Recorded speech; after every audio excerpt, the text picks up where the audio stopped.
നമ്മൾ നേരത്തെ കേട്ടത് ക്യാൻസർ എങ്ങനെ വരാതിരിക്കാൻ നമുക്ക് എന്തൊക്കെ ജീവിതമാർഗ്ഗ ശൈലികൾ മാറ്റാം അല്ലെങ്കിൽ എന്തൊക്കെ വ്യത്യാസങ്ങൾ വരുത്താം എന്നുള്ളതാണ്. ഇന്ന് നമ്മൾ അറിയാൻ പോകുന്നത് ക്യാൻസർ നേരത്തെ കണ്ടുപിടിക്കാൻ എങ്ങനെ സാധിക്കുമെന്നുള്ളതാണ്.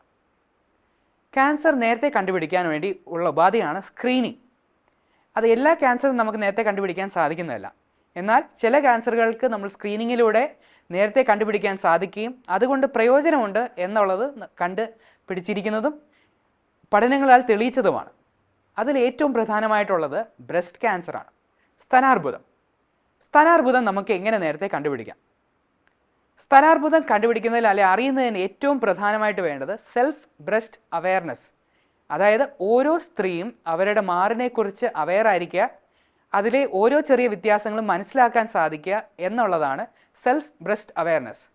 ഇത് സെൽഫ് ബ്രസ്റ്റ് എക്സാമിനേഷൻ അല്ല, സെൽഫ് ബ്രസ്റ്റ് അവെയർനെസ്. അതായത് നേരത്തെ പറഞ്ഞുകൊണ്ടിരുന്നത് ഓരോ സ്ത്രീയും അവരുടെ മാറ് പീരിയോഡിക്കലി പരിശോധിച്ച് നോക്കി അതിനകത്ത് മുഴകൾ വല്ലതും ഉണ്ടോ എന്നുള്ളത് നോക്കുക എന്നുള്ളതായിരുന്നു. എന്നാൽ പഠനങ്ങളിലൂടെ കണ്ടെത്തിയത് ഇങ്ങനെ നോക്കുന്നതിലൂടെ ക്യാൻസർ അല്ലാത്ത മുഴകൾ കണ്ടെത്തുകയും അതിന് ചികിത്സ തേടുകയും അതിനാലുള്ള ആങ്സൈറ്റി കൂടുകയും ചെയ്യുന്നു. എന്നാൽ ഇന്ന് റെക്കമെൻഡ് ചെയ്യുന്നില്ല. ഇന്ന് ഓരോ സ്ത്രീയും നോർമലായിട്ടുള്ള അവരുടെ ബ്രസ്റ്റ് എങ്ങനെയാണെന്നുള്ളത് മനസ്സിലാക്കുക. അതിൽ എന്തെങ്കിലും വ്യത്യാസങ്ങൾ വരികയാണെങ്കിൽ, ഗ്രോസ് ആയിട്ടുള്ള വ്യത്യാസങ്ങൾ വരികയാണെങ്കിൽ അത് ഒരു ഡോക്ടറെ സമീപിച്ച് പരിശോധിക്കുകയും അത് ക്യാൻസർ ആണോ അല്ലയോ എന്നുള്ള ഉറപ്പ് വരുത്തുകയും ചെയ്യുക എന്നുള്ളതാണ് സെൽഫ് ബ്രസ്റ്റ് അവെയർനെസ്.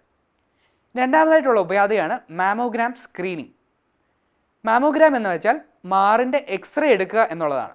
അത് 35 വയസ്സിന് ശേഷമുള്ള സ്ത്രീകളിലാണ് റെക്കമെൻഡഡ് ആയിട്ടുള്ളത്. മാമോഗ്രാം എന്ന് വെച്ചാൽ ബ്രസ്റ്റ് കംപ്രസ് ചെയ്ത് ഒരു പ്രത്യേകതര എക്സ്റേ വെച്ച് എടുത്ത് അതിനകത്ത് ക്യാൻസറിൻ്റെ ലക്ഷണങ്ങൾ ഉണ്ടോ എന്ന് അറിയുന്നതാണ് മാമോഗ്രാം. ഇത് 2 വർഷം കൂടുമ്പോഴാണ് റെക്കമെൻഡഡ് ആയിട്ടുള്ളത്. എന്നാൽ ഇന്ത്യയുടെ ഗൈഡ് ലൈൻസ് അനുസരിച്ച് നമുക്ക് പോപ്പുലേഷനെ ഫുള്ളായിട്ട് സ്ക്രീൻ ചെയ്യാൻ സാധിക്കുന്നതല്ല. അതായത് ഓരോ വ്യക്തിയെയും വിളിച്ച് മാമോഗ്രാഫിക് സ്ക്രീനിങ് ചെയ്യാൻ സാധിക്കുന്നതല്ല. അപ്പോൾ അതിനായിട്ട് നമ്മൾ പറയുന്നത് ഓപ്പർച്യൂണിസ്റ്റിക് ബ്രസ്റ്റ് സ്ക്രീനിങ് ആണ്. വേറെ എന്തെങ്കിലും അസുഖത്തിനായി പോകുകയോ അല്ലെങ്കിൽ മാറിൽ എന്തെങ്കിലും തടിപ്പ് പോലെ തോന്നുകയോ ചെയ്യുകയാണെങ്കിൽ സ്ക്രീൻ ചെയ്ത് മാമോഗ്രാം വെച്ച് സ്ക്രീൻ ചെയ്ത് നോക്കുകയും അതിനാൽ ക്യാൻസർ ഉണ്ടോ ഇല്ലയോ എന്നുള്ളത് നിർണ്ണയിക്കുകയും ചെയ്യാൻ സാധിക്കുന്നതാണ്. അപ്പോൾ ബ്രസ്റ്റിനായിട്ട് ചെയ്യാൻ പറ്റുന്ന self breast awareness and mammographic screening. മൂന്നാമതായിട്ട് ചെയ്യാൻ പറ്റുന്നത് ക്ലിനിക്കൽ ബ്രസ്റ്റ് എക്സാമിനേഷൻ. ഒരു ഡോക്ടറെ സമീപിച്ച് ഈ മാമോഗ്രാം സ്ക്രീനിങ്ങിൻ്റെ ഒപ്പം തന്നെ ഒരു ഡോക്ടറെ സമീപിച്ച് ഡോക്ടർ പരിശോധിച്ച് നോക്കുന്നതിലൂടെ ബ്രസ്റ്റിൽ മുഴകളുണ്ടോ സംശയകരമായ മുഴകളുണ്ടോ എന്ന് നിർണ്ണയിക്കാൻ സാധിക്കുന്നതാണ്. അപ്പോൾ 3 ഉപാധികളാണ് ബ്രസ്റ്റ് ക്യാൻസർ സ്ക്രീൻ ചെയ്യാനുള്ളത്: സെൽഫ് ബ്രസ്റ്റ് ഇവാലുവേഷൻ അല്ലെങ്കിൽ self breast awareness, mammogram screening and clinical breast evaluation. രണ്ടാമത് സ്ക്രീനിങ്ങിലൂടെ തടയാൻ സാധിക്കുന്ന ക്യാൻസറാണ് ഗർഭാശയമുഖ ക്യാൻസർ, അതായത് ക്യാൻസർ ഓഫ് സെർവിക്സ്. സെർവിക്സിൻ്റെ ക്യാൻസർ പിടിക്കുവാനായി സാധാരണ രീതിയിൽ ഉപയോഗിക്കുന്നതാണ് പാപ്പ് സ്മിയർ. സെർവിക്സിൽ നിന്ന് ഒരു സാമ്പിൾ എടുക്കുകയും അതിൽ ക്യാൻസറിൻ്റെ അണുക്കളുണ്ടോ എന്ന് നിർണ്ണയിക്കുകയും ചെയ്യുന്നതാണ് പാപ്പ് സ്മിയർ. പാപ്പ് സ്മിയർ സാധാരണ രീതിയിൽ 25 തൊട്ട് 35 വയസ്സിന് വരെയുള്ള സ്ത്രീകളിലാണ് ചെയ്തു നോക്കുന്നത്. ഇത് 3 വർഷം കൂടുമ്പോൾ പാപ്പ് സ്മിയർ ചെയ്യണം എന്നാണ് റെക്കമെൻഡേഷൻ. അത് ഇന്ത്യയിലെ സ്റ്റഡിയിൽ തന്നെ പാപ്പ് സ്മിയർ ചെയ്തതിലൂടെ സെർവിക്സിൻ്റെ ക്യാൻസർ തടയാൻ സാധിക്കും എന്നുള്ളത് കണ്ടുപിടിച്ചിട്ടുള്ളതാണ്. ഏർലി സ്റ്റേജിൽ സെർവിക്സിൻ്റെ ക്യാൻസർ കണ്ടുപിടിക്കുകയാണെങ്കിൽ അതിന് വളരെ മിനിമലായിട്ടുള്ള ട്രീറ്റ്മെൻറ്റ് മതിയാകും. അതായത് ആ അസുഖം ചുരണ്ടി നീക്കുകയും അല്ലെങ്കിൽ അത് കരിച്ചു കളയുകയോ ചെയ്യുകയോ സാധിക്കുന്നതാണ് ഏർലി സ്റ്റേജിൽ കണ്ടുപിടിക്കാമെങ്കിൽ. എന്നാൽ അഡ്വാൻസ് സ്റ്റേജിലാണ് കണ്ടുപിടിക്കുന്നത് എന്നുണ്ടെങ്കിൽ റേഡിയേഷൻ ചിലപ്പോൾ വേണ്ടി വരാം, അല്ലെങ്കിൽ ഒരു മേജർ സർജറി വേണ്ടി വരാം. അപ്പോൾ നേരത്തെ കണ്ടുപിടിക്കാൻ സാധിക്കുകയാണെങ്കിൽ നമുക്ക് ഇത് വളരെ ചെറിയ പ്രൊസീജിയറിലൂടെ ട്രീറ്റ് ചെയ്യാൻ പറ്റുന്നതാണ്.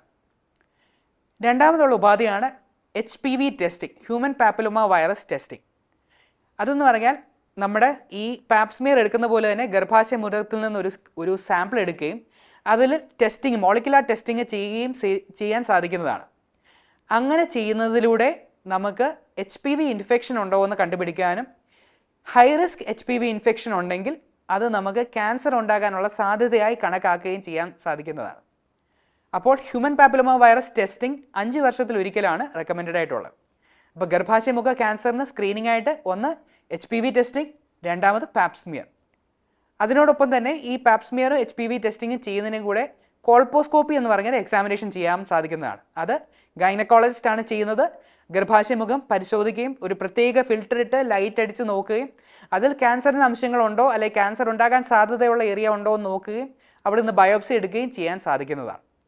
അപ്പോൾ നമ്മളിന്ന് കണ്ടത് 2 ക്യാൻസറാണ് സ്ക്രീനിങ്ങിൽ കൂടെ നമുക്ക് ചെറുക്കാൻ സാധിക്കുന്നതും അല്ലെങ്കിൽ ഏർലി ട്രീറ്റ്മെൻറ്റ് എടുക്കാൻ സാധിക്കുന്നതുമായിട്ടുള്ളത്. മൂന്നാമത്തെ ക്യാൻസറാണ് കോളൻ്റെ ക്യാൻസർ, കുടലിൻ്റെ ക്യാൻസർ. കുടലിൻ്റെ ക്യാൻസർ കണ്ടുപിടിക്കുവാനായി നമുക്ക് ചെയ്യാൻ സാധിക്കുന്നത് കൊളനോസ്കോപ്പി, അതായത് മലദ്വാരത്തിലൂടെ നമ്മളൊരു കുഴലിറക്കി ക്യാൻസർ ഉണ്ടോ എന്നുള്ളത് നിർണ്ണയിക്കാൻ സാധിക്കുന്നതാണ്. കൊളനോസ്കോപ്പി 10 വർഷത്തിലൊരിക്കൽ ചെയ്യാൻ റെക്കമെൻഡഡ് ആണ്. അതും ഫാമിലി ഹിസ്റ്ററി ഉള്ളവർക്ക്. എല്ലാവർക്കും ചെയ്യേണ്ട കാര്യമില്ല, എന്നാൽ കുടുംബത്തിൽ കുടലിൻ്റെ ക്യാൻസർ ഉള്ള രോഗികൾക്ക് 10 വർഷത്തിലൊരിക്കൽ നമ്മൾ കൊളനോസ്കോപ്പി ചെയ്യാൻ സാധിക്കുന്നതാണ്. അതൊരു പരിശോധനാ മുറയാണ്. ഇതിനൊപ്പം തന്നെ ഫീക്കൽ ഓക്കൾട്ട് ബ്ലഡ് ടെസ്റ്റ്, അതായത് മലത്തിൽ നമുക്ക് കാണാൻ സാധിക്കാത്ത രക്തത്തിൻ്റെ അണുക്കളുണ്ടോ, രക്തത്തിൻ്റെ അംശമുണ്ടോ എന്നറിയാൻ വേണ്ടി ഫീക്കൽ ഓക്കൾട്ട് ബ്ലഡ് ടെസ്റ്റും ചെയ്യാൻ സാധിക്കുന്നതാണ്. അത് വർഷത്തിലൊരിക്കൽ ചെയ്യാൻ റെക്കമെൻഡഡ് ആയിട്ടുള്ളതാണ്. അപ്പോൾ സ്തനാർബുദം, ഗർഭാശയമുഖ ക്യാൻസർ, കുടലിൻ്റെ ക്യാൻസർ, ഇത് മൂന്നുമാണ് നമുക്ക് സ്ക്രീനിങ്ങിലൂടെ നേരത്തെ കണ്ടുപിടിക്കാൻ സാധിക്കുന്നതും. എന്നാൽ അത് കാരണം നമുക്ക് അതിൻ്റെ ചികിത്സയുടെ അളവ് കുറയ്ക്കുവാനും ചികിത്സയുടെ ടോക്സിറ്റി കുറയ്ക്കാനും ക്യാൻസറിൽ നിന്നുള്ള മുക്തി നേടുവാൻ സാധിക്കുന്നതാണ്. അപ്പോൾ ഈ അറിവ് നമുക്ക് നേടാം, ക്യാൻസറിൽ നിന്ന് നമുക്ക് മുക്തി നേടാം. നമസ്കാരം. Thank you.